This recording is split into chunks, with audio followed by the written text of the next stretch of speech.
guys, welcome back to Call of the Wild. This is chapter 4. Oops. Who has won to mastership? What I say, I spike true when I say that buck two devils. This was Francois's speech and next morning when he discovered Spitz missing and Buck covered with wounds. He drew him to the fire and by its lights pointed them out. "That Spitz fight like hell," said Paralot as he surveyed the gaping rips and cuts. And that buck fight like two hells," was Francois's answer. "And now we make good time. No more Spitz, no more trouble, sure." While Paralot packed the camp outfit and loaded the sled, the dog driver proceeded to harness the dogs. Buck trotted up to the place Spitz would have occupied as leader, but Francois, not noticing him, brought Solix to the coveted position. In his judgment, Solix was the best lead dog left. Buck sprang upon Solix in a fury, driving him back and standing in his place. Francois cried, slapping his thighs gleefully. "Look at that Buck. Him killed that Spuck. Him think to take the job." "No way, Chuck," he cried. "Go away, Chuck," he cried, but Buck refused to budge. He took Buck by the scruff of the neck, and though the dog growled threateningly, dragged him to one side and replaced Solix. The old dog did not like it, and showed plainly that he was afraid of Buck. Francois was up dirt, but when he turned his back, Buck again displaced Solix and was not unwilling to go. Francois was angry. "Now, by God, I'll fix you," he cried, coming back with a heavy club in his hand. Buck remembered the man in the red sweater and retreated slowly, nor did he attempt to charge in when Solix was once more brought forward.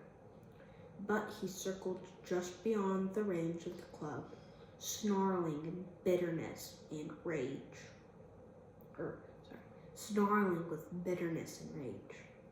And while he circled, he watched the club so as to dodge if it had thrown by Francois. For he was become wise in the way of clubs. The driver went about his work, and he called to Buck. Then, when he was ready to put him in his old place in front of Dave, Buck retreated 2 or 3 steps. Francois followed him up, whereupon he again retreated. After some time of this, Francois threw down the club, thinking that Buck feared a thrashing, but Buck was in open revolt. He wanted not to escape a clubbing, but have the leadership. It was his by right. He had earned it, and he would not be content with less. Paralot took a hand. Between them, they ran him about for the better part of an hour. They threw clubs at him. He dodged. They cursed him and his fathers and mothers before him, and all his seeds to come after him, down to the remotest generation, and every hair on his body and drop of blood in his veins. And he answered curse with snarl and kept out of their reach. But he did not try to run away, but retreated around the camp, advertising plainly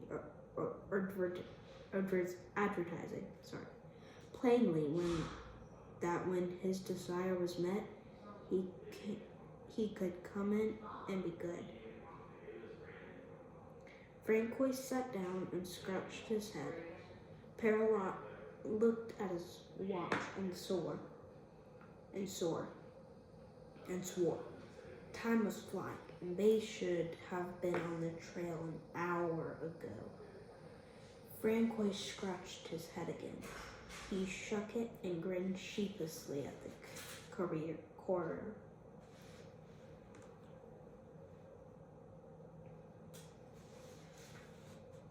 Who shrugged his shoulders and signed that they were beaten. Then Francois went up to where Solix stood and called to Buck.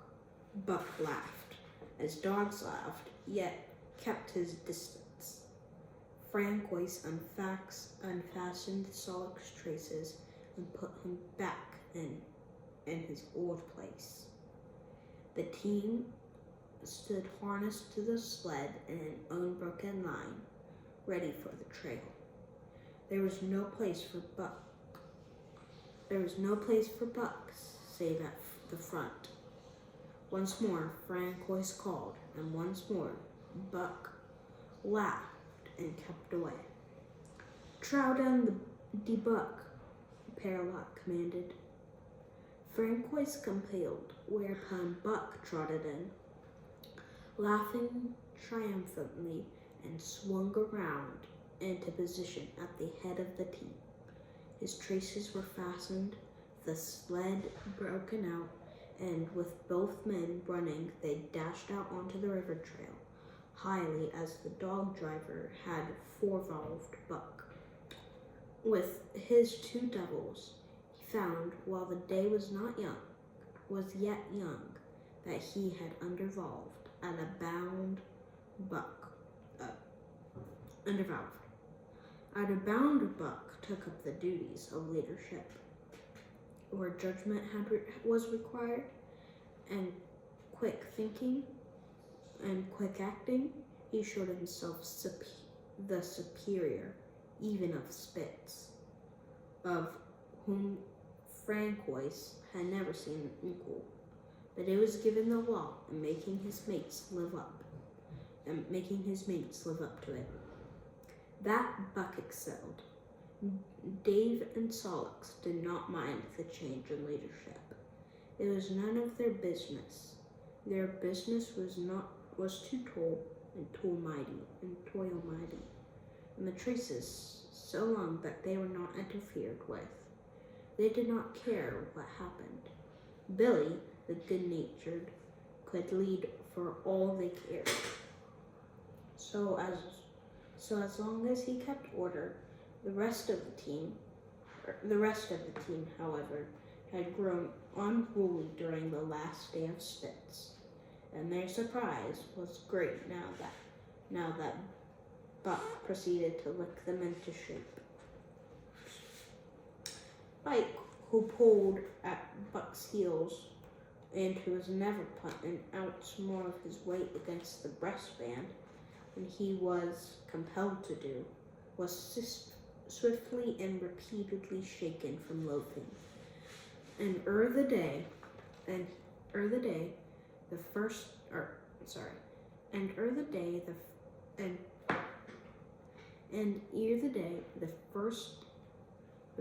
day was done, he was pulling more than ever before in his life. The first night in camp, Joe the sour one was pushed roundly, a thing that Spitz have never succeeded at doing. Puck simply smothered him by virtue of superior weight and cut him up till he ceased snapping and began to whine for mercy. The general tone of the team picked up immediately.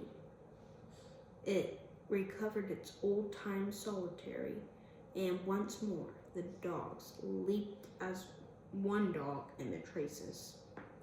At the Rink Rapids, 2 native huskies, Teak and Kuna, were added, and the celebrity with which Buck broke them in took away Francois's breath. "Never such a dog as dat Buck," he cried. "No, never. Him's worth $1,000, by gar. Eh? What you say, Pearlot?" And Pearlot nodded.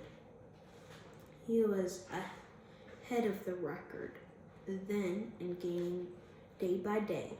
The trail was in excellent condition, well packed and hard, and there was no few fallen snow with which to contend.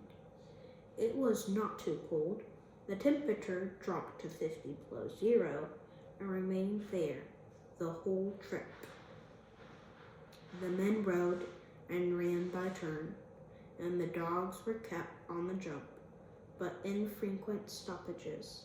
30-Mile River was comparatively coated with ice, and they covered in one day, going out what had taken them 10 days coming in.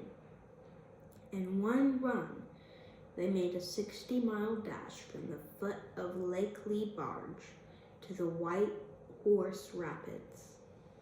Across Marsh, Tagish, and Bennett, 70 miles of lakes. They flew so fast that the man whose turn it was to run towed behind the sled at the end of the rope. And at the last night of the second week, they topped White Pass and dropped down the sea slope with the lights of Skageye in the shipping of their feet. It was a record run. Each day for 14 days, they had averaged 40 miles for 3 days. 40 miles. For 3 days, Pearlot and Francois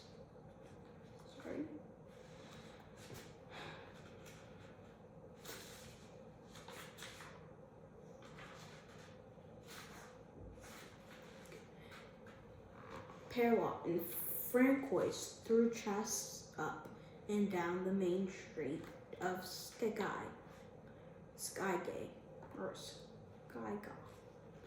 and were delugged with invitations to drink, while the team was the constant center of a worshipful crowd of dog busters and mushers.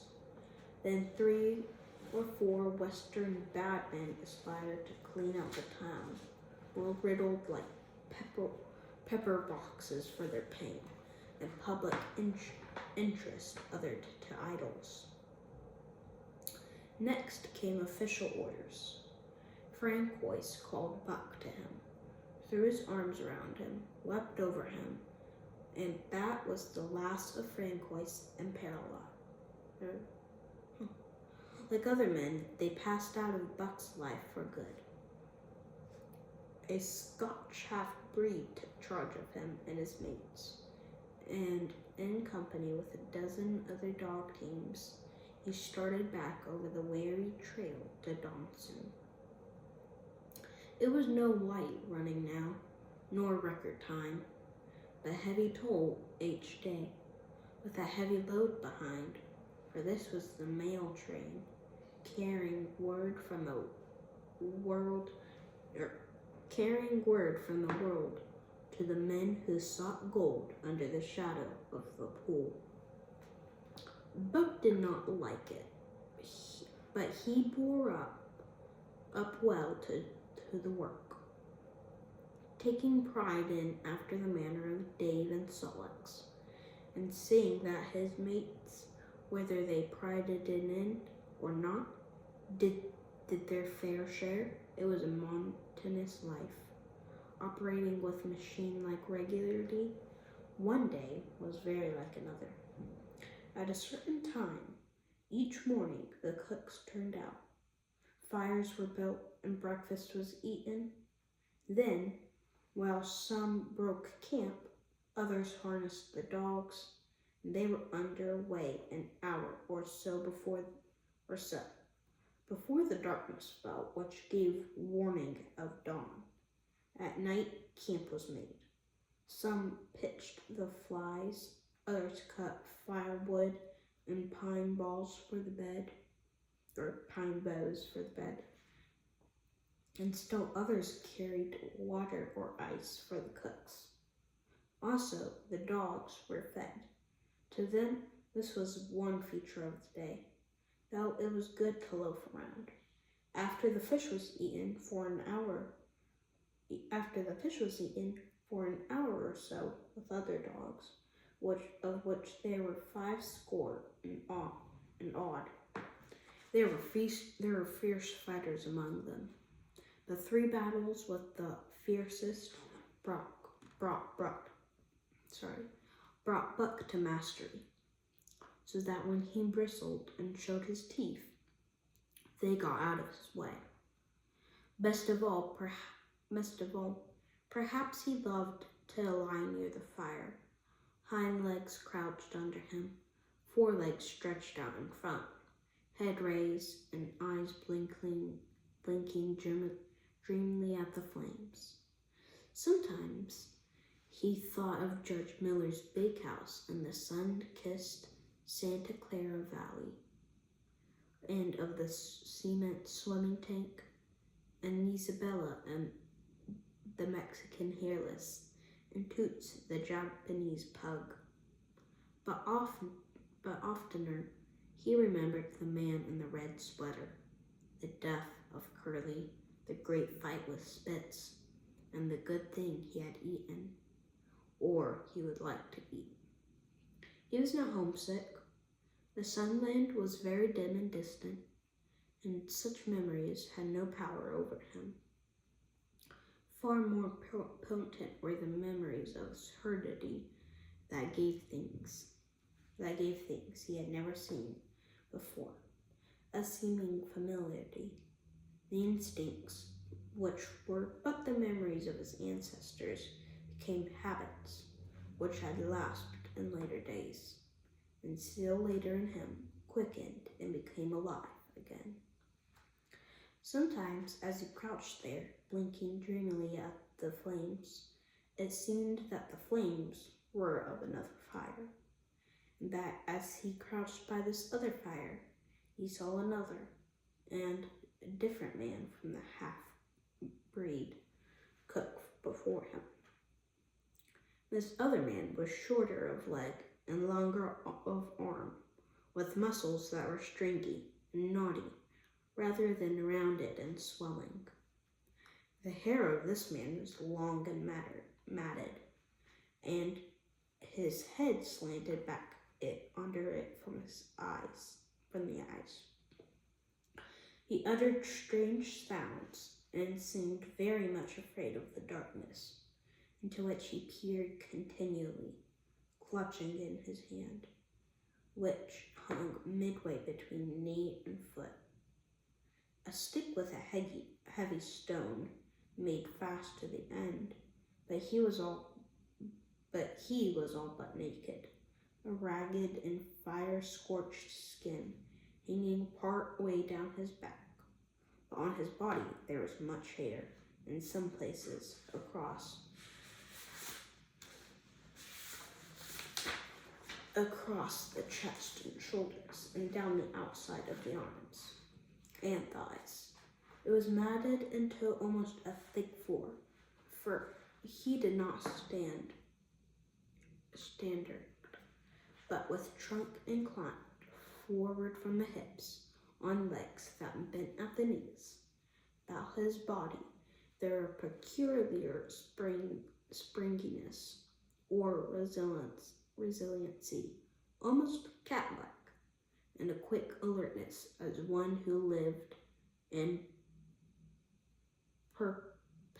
perpetual fear of things seen and unseen. At other times, this hairy man squatted by the fire with head between his legs and slept. On such occasions, his elbows were on his knees, His hands clasped above his head, as though to shed rain by the hairy arms.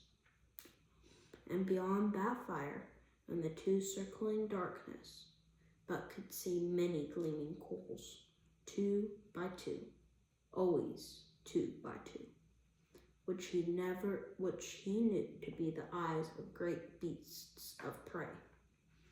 He could hear the crashing of their bodies through the undergrowth, and the noises they made in the night, and dreaming there by the Yukon Lake, with lazy eyes blinking at the fire. These sounds in sight of another world would make the hair to rise along his back, and stand on end across his shoulders, and up to his neck, till he whimpered low and suppressedly, or growled softly, and the half-breed cook shouted at him, "Hey, you, Buck, wake up!" Whereupon the other world would vanish, and the real world came into his eyes. He would get up and yawn, and stretch as though he had been asleep. It was a hard trip, with the mail behind them, and the heavy work wore them down. They were short of weight and in poor condition when they made Dawson, and should have added 10 days or a week rest at least. But in 2 days' time, they dropped down the Yukon Lake from the barracks, loaded with letters for the outside. The dogs were tired, the drivers grumbled, and to make matters worse, it snowed every day. This meant a soft trail, greater friction on the runners, and heavier pulling for the dogs. Yet the drivers were fair through it all, and did their best for the animals. Each night, the dogs were tended to first.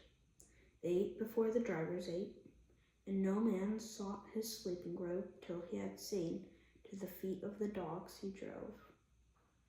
Still, their strength went down. Since the beginning of the winter, they had traveled 1,800 miles, dragging sleds the whole weary distance. And 1,800 miles will tell upon the life of the toughest. Buck stood it, keeping his mates to their very tired. Billy cried and whimpered regularly, and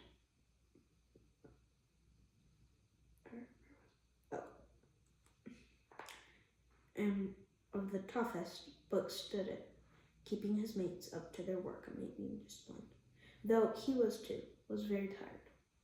Billy cried and whimpered regularly in his sleep each night.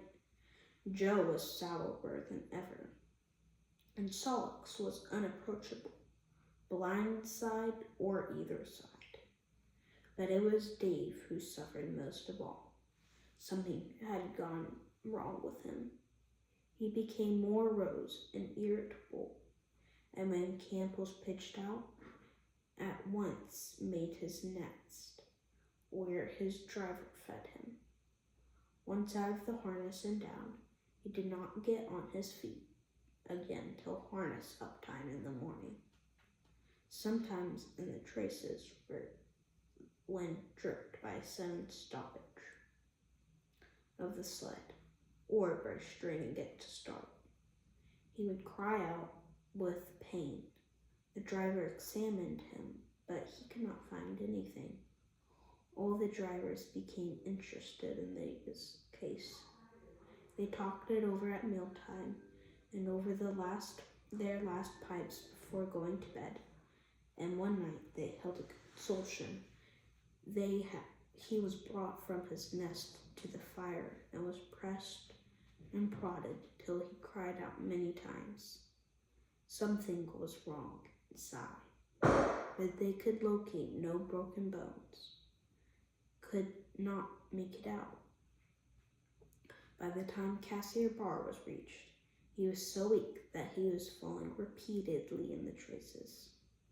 The Scotch half-breed called a halt and took him out of his team, making the next dog, Solix, fast to the sled. His intention was to arrest Dave, letting him run free behind the sled. Sick as he was,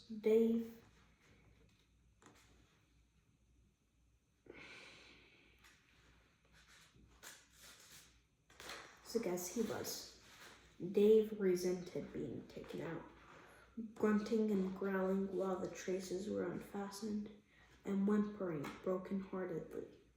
When he saw Solix in the position he had held and served so long for the pride of Trace and Trail, he was sick unto death. He could not bear that another dog should do his work. Then, when the sled started, he floundered in the soft snow along the beaten trail, attacking Solix with his teeth, rushing against him and trying to thrust him off into the soft snow by the other side, striving to leap inside his traces and snow on the other side, and get between him and the sled, and all while whining and yelping and crying with grief and pain. The half-breed tried to drive him away with the whip, but he paid no heed at the stinging lash, and the man had not the heart to strike harder. Dave refused to run quietly on their trail behind the sled, where the going was easy, but continued to flower alongside in the soft snow, where he was going the most difficult, till exhausted. Then he fell, and lay where he fell, howling languorously as the long trail of sleds turned by. With the remnant of his strength, he managed to stagger along behind till the train made another stop. When he floundered past the sleds to his own, where he stood alongside Solix, his driver lingered a moment to get a light for his pipe from the man behind. Then he returned and started his dogs. They swung out on the trail with remarkable lack of restriction, turned their heads uneasily, and stopped in surprise. The driver was surprised too. The sled had not moved. He called for comrades to witness the sight. Dave had been bitten through both of Solix's traces and was standing directly in front of the sled in his proper place. He pleaded with eyes to remain there. His driver was perplexed. His comrades talked of how a dog could break its heart through being denied the work that killed it, and recalled instances they had known where dogs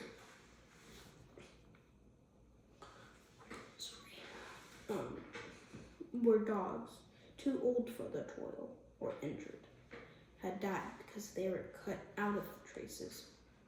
Also, they held it to mercy. Since Dave was to die anyway, that he should die in the traces, heart easy and content.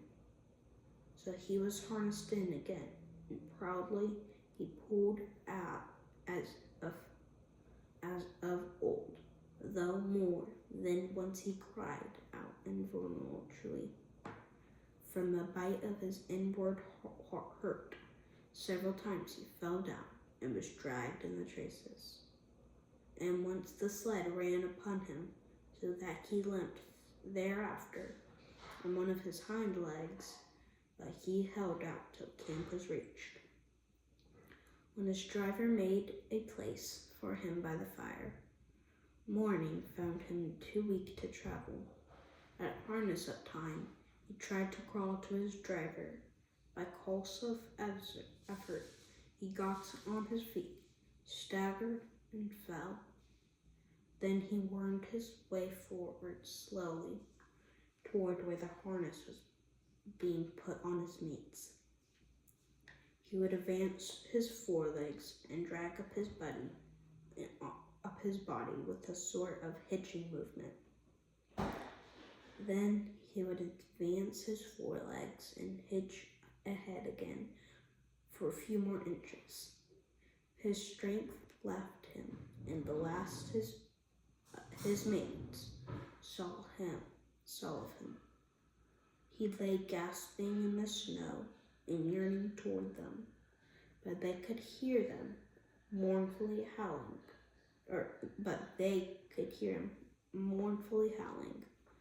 till they passed out of sight behind a belt of river timber. Where the train was halted, the Scotch half-breed slowly retraced his steps to the camp they had left. The men ceased talking. A revolver shot rang out. The men came back hurriedly. The whips snapped. The bells tinkled merrily. The sledge churned along the trail. But Buck knew for every day that he had been taken place behind the belt of river trees.